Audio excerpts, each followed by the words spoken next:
Magsipo tayo sandali. No? Muli mga kabatid, magandang umaga po sa inyong lahat. Siguro minsan, nasasabi natin o naririnig natin na sinasabi ng iba, buti pa ang mga bata. Nakakainggit ang mga bata. Kapag sinasabi natin o naririnig natin yung kataga na buti pa ang mga bata, kakainggit ang mga bata, ano bang ating talagang ibig sabihin ng mga bagay na iyon? Ano ba yung ating kinaiinggitan sa mga bata? At ano din ba yung marahil ay nawawala sa atin kapag tayo ay tumatanda? Sa ating ebanghelyo, ang sabi ni Jesus, "Pinasasalamatan kita, Ama, Panginoon ng langit at lupa, sapagkat inilihi mo ang mga bagay na ito sa marurunong at matatalino at inihayag sa mga may kaloobang tulad ng sa bata." Kuriyan na minsan, problema natin kapag tayo ay tumatanda. Ano yun? Yung tingin natin, alam natin ang lahat. Tingin natin, ganoon na tayo katalino at marami na tayong napatunayan at naabot sa ating buhay. Kaya nga sa ating ebanghelyo, ang sabi ni Jesus, inilihi mo ang mga bagay na ito sa marurunong at matatalino at inihayag sa mga may kaloobang tulad ng sa bata.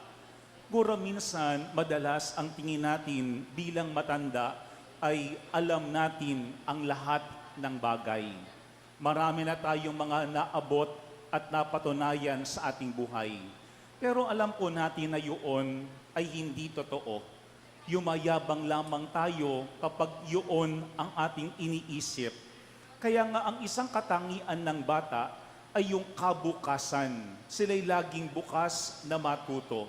Sila ay laging handa na maturuan ng nakatatanda. Alam po nyo, ng isang araw, may isa akong nabasang article sa internet na ang sabi doon, meron daw 3 simptomas yung intellectual pride. Kasi nung panahon ni Jesus, yan ang problema ng mga eskriba at pariseyo. Tingin nila sila'y matalino. Tingin nila sila ay magaling. Tingin nila alam nila ang lahat ng bagay. Kaya sila ay hindi maturu-turuan ni Jesus. At sila ay hindi makatanggap ng anumang hubog mula kay Jesus.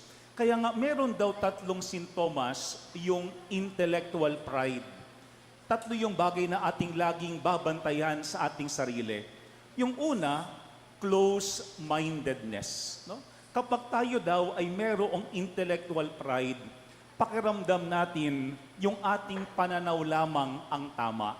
At lahat ng pananaw ng ating kapwa ay mali. Kaya nga kapag yung tao ay mayabang, tingin niya siya'y laging tama. At yung lahat ng kanyang kasama ay mali. Kaya hindi siya makatatanggap ng ibang pananaw maliban sa kanyang pananaw sa buhay. First, close-mindedness. Pangalawang katangian daw ng taong merong intellectual pride ay ano? Rejection of help. Yung hindi siya makatanggap ng tulong. Bakit? Kasi pakiramdam niya kahinaan kapag siya ay tuturuan o tutulungan ng kanyang kapwa. Kaya kahit siya ay hirap na sa buhay, titiisin niya kaysa humingi ng tulong. Kaya pagigiitan niya na kaya niyang gawin ang lahat ng bagay. Pangalawang katangian daw ng intellectual pride is rejection of help. Pero pangatlong katangian daw ng taong mayabang o merong intellectual pride is what? Defensiveness. Ito yung mga tao na ang tingin niya sa kanyang kapwa ay laging kalaban.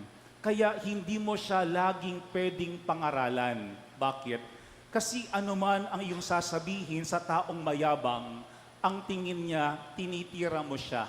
Ang tingin niya, inaatake mo yung kanyang katalinuhan o yung kanyang kakayanan.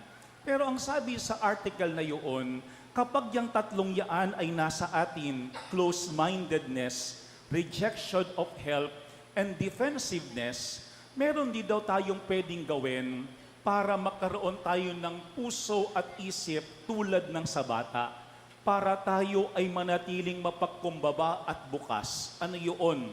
Tatlo din. Una, ang sabi doon, practice intellectual humility.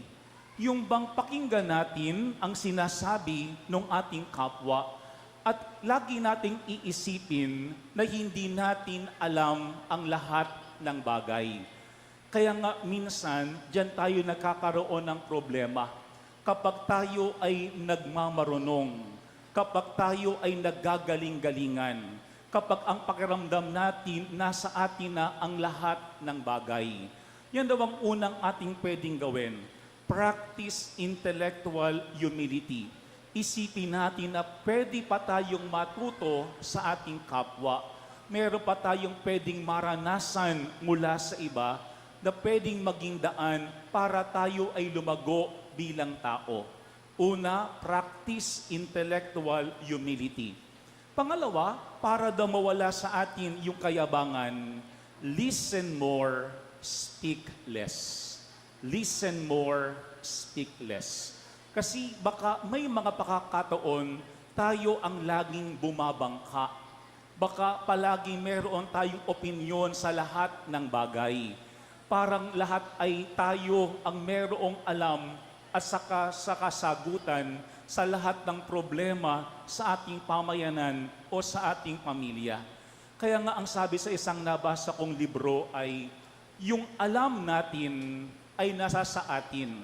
Pero kapag tayo ay huminto at nakinig, marami pa tayong pwedeng malaman at matutunan mula sa ating kapwa. Yan po yung pangalawang pwede daw nating gawin.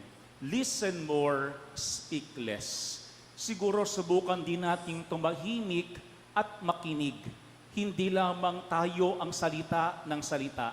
Hindi lamang tayo ang laging merong opinyon at merong ambag sa buhay ng ating kapwa. Kasi meron pa tayong pwedeng matutunan mula sa iba. Pero pangatlo at panghuli, para daw tayo mawala yung kayabangan sa atin, na tingin ko'y napakahalaga at minsan ito yung problema natin, ano yun? Seek feedback. No? Seek feedback. Kasi baka may mga pakakataon, hirap na hirap tayong tumanggap ng feedback mula sa ating kapwa. Bakit? Kasi iniisip natin lagi, inaatake yung ating kakayanan, yung ating kapasidad. Kaya kapag mayroong feedback, yung ating pamilya, yung ating kasama halimbawa sa trabaho o sa simbahan, tayo ay very defensive. Ikaw naman, parang wala kang kapintasan. Ikaw naman, bakit hindi mo ba nakikita ang iyong sariling problema? Minsan, dyan daw tayo nagkakaroon ng problema. Ano yun? We don't want to receive feedback coming from other people. Kaya kapag sarado yung ating isipan mula sa mga feedback, hindi tayo lalago, hindi rin tayo matututo. Tingin ko yan ang isang bagay na ating pwedeng matutunan mula sa ating ebanghelyo sa ngayon. Bakit sinabi ni Jesus na inilihim ng Diyos ang mga bagay na ito sa marurunong at matatalino at inihayag sa mga may kaloobang tulad ng sa bata?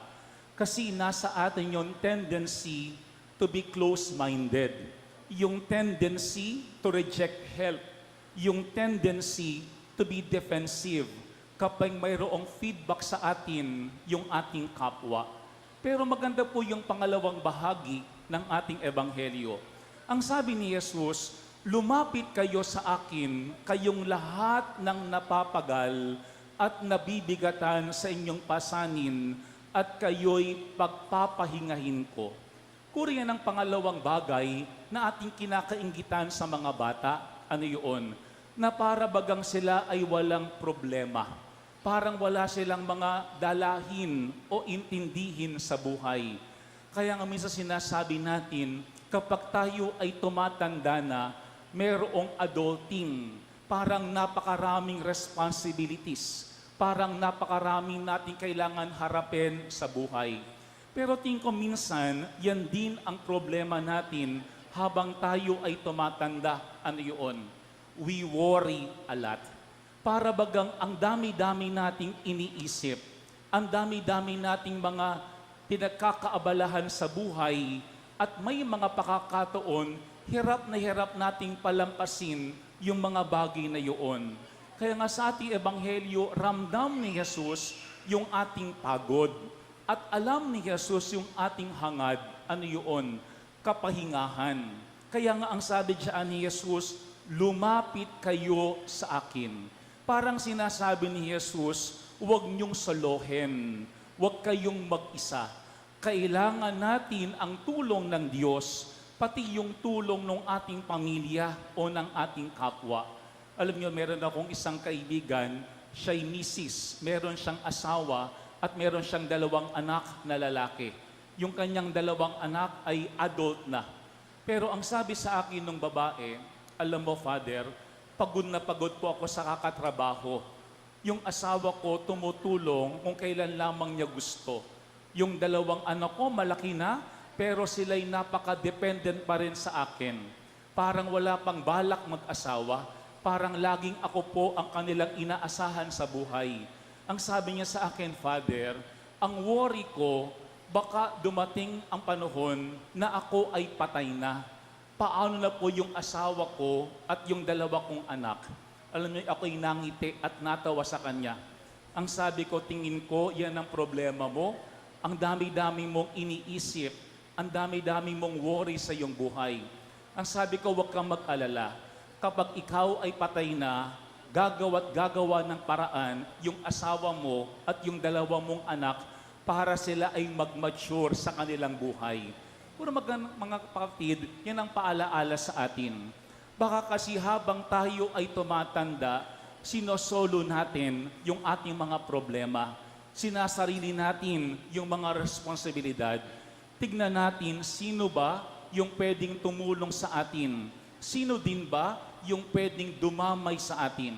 Kaya nga sa ating ebanghelyo, inimbitahan ni Jesus yung mga taong napapagod na sa Kanya ay lumapit para ipaalaala sa atin na kung tayo lamang, masisira tayo. Kung tayo lamang, meron tayong kahinaan at yaan ay ating hindi kayang harapin ng mag-isa. Alam po niyo, merong isang santo si Saint Faustina. Ang sabi niya, a humble soul does not trust itself, but places all its confidence in God. Tingin ko mga kapatid, ang problemang yaan ay hindi lamang problema ng mga nakatatanda. Kasi minsan kahit bata o kabataan, yan din ang problema. Yung iniisip na alam nila ang lahat. Yung iniisip na kaya nilang gawin mag-isa ang lahat. Kaya nga sa ating ebanghelyo, 2 bagay ang paanyaya ng Panginoon sa atin. Una, manatiling bukas. Kasi sa kabukasan ng ating mga puso, doon tayo lalago at matututo. At pangalawa, huwag tayong mahihiyang lumapit at humingi ng tulong sa Diyos at sa ating kapwa. Kasi baka may mga pakakataon, pinipilit nating gawin ang lahat ng bagay ng mag-isa. Alam po niyo, ang problema minsan sa atin ay yung expectation coming from other people na dapat alam mo ang lahat, dapat kaya mo ang lahat. Pero tingin ko, may mas matinding problema tayo, yung ating ilusyon, yung iniisip natin mismo na alam natin ang lahat. Yung iniisip natin mismo na kaya nating gawin ng mag-isa ang lahat-lahat ng bagay. Baka kasi minsan, ang nagpapahirap sa atin ay mismong sarili natin. Amen.